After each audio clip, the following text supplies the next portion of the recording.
യാമി മോളെ കുഞ്ഞി കൈ വെച്ച് ഒരു കോഴിയമ്മ വരയ്ക്കാം. 1 2 3 4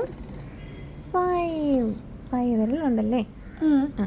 ഓക്കെ, ഇനി 3 4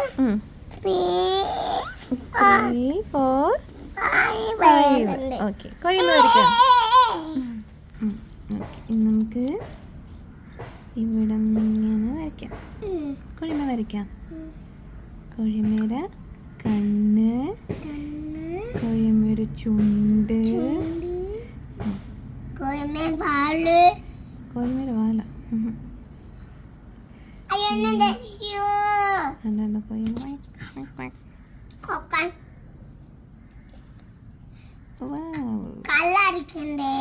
വരച്ച് തീർന്നിട്ട് കളർ അടിക്കാമേ.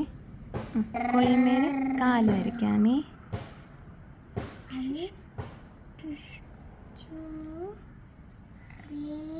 കോഴിയമ്മയ്ക്ക് എത്ര കാലുണ്ട്?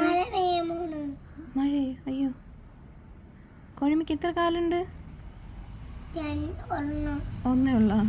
2 കാലുണ്ട്.